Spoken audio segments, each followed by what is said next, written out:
Big Boss Malayalam season 6 live അപ്ഡേറ്റ്സിലേക്ക് പോകാം. ഇന്ന് ജാൻമണിയെ ബിഗ് ബോസ് വീട്ടിൽ നിന്ന് പുറത്താക്കാനുള്ള സാധ്യതകൾ കൂടുതലാണ്. ഒന്നാമത്തെ കാരണം ജാൻമണിക്ക് വോട്ടുകൾ ഇല്ല.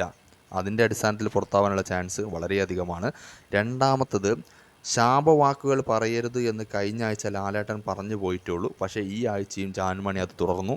അപ്സര, നോറ എന്നിവർക്കെതിരെയും അർജുനെതിരെയും ശാപവാക്കുകൾ ജാൻമണി പുറപ്പെടുവിക്കുകയുണ്ടായി. അതുപോലെ തന്നെ താൻ വലിയ എന്തൊരു സംഭവമാണ്, ബാക്കിയെല്ലാം തൻ്റെ താഴെയാണ് എന്നൊരു ചിന്ത ജാൻമണിക്കുണ്ട്.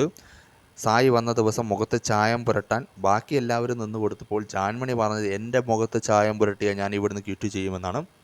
അങ്ങനെ ബിഗ് ബോസിൻ്റെ നിയമങ്ങൾ അനുസരിക്കാൻ ജാൻമണി തയ്യാറാകുന്നില്ല. അതുപോലെ തന്നെ മറ്റു മത്സരാർത്ഥികളെ തുല്യരായി കാണുന്നില്ല. തനിക്കെന്തോ ഹുങ്ക് എന്ന രീതിയിലാണ് ജാൻമണി എപ്പോഴും പെരുമാറുന്നത്. അതുകൊണ്ട് തന്നെ ബിഗ് ബോസിൻ്റെ നിയമങ്ങൾ ജാൻമണി അനുസരിക്കുന്നില്ല. ഈ നിയമങ്ങളെല്ലാം അറിഞ്ഞുകൊണ്ട് തന്നെയാണല്ലോ ജാൻമണി ഇങ്ങോട്ട് വന്നത്. അതുകൊണ്ട് തന്നെ ജാൻമണിയെ ഇന്ന് വോട്ടിൻ്റെ അടിസ്ഥാനത്തിലോ അല്ലെങ്കിൽ പുറത്തേക്ക് വിളിക്കാനോ ചാൻസ് കൂടുതലാണ്. രണ്ട് കാരണങ്ങളാണ്. ഒന്ന്, ബിഗ് ബോസിൻ്റെ നിയമങ്ങൾ അനുസരിക്കുന്നില്ല. രണ്ടാമത്തെ കാര്യം, നോറയെ തല്ലാൻ കൈ ഓങ്ങി. മൂന്നാമത്തെ കാര്യം, കഴിഞ്ഞ ആഴ്ച കൂടി ലാലേട്ടൻ വന്ന് പറഞ്ഞതാണ് ഇവിടെ ശാപവാക്കുകൾ പറയാൻ പാടില്ല. അത് വീണ്ടും ആവർത്തിച്ചു. ഈ മൂന്ന് കാര്യങ്ങൾ കൊണ്ട് ഒന്നെങ്കിൽ വോട്ടിൻ്റെ അടിസ്ഥാനത്തിൽ ജാൻമണിയെ പുറത്താക്കും, അല്ലെങ്കിൽ ലാലേട്ടൻ ബിഗ് ബോസും ജാൻമണിയെ തിരിച്ചു വിളിക്കാൻ ചാൻസ് കൂടുതലാണ്.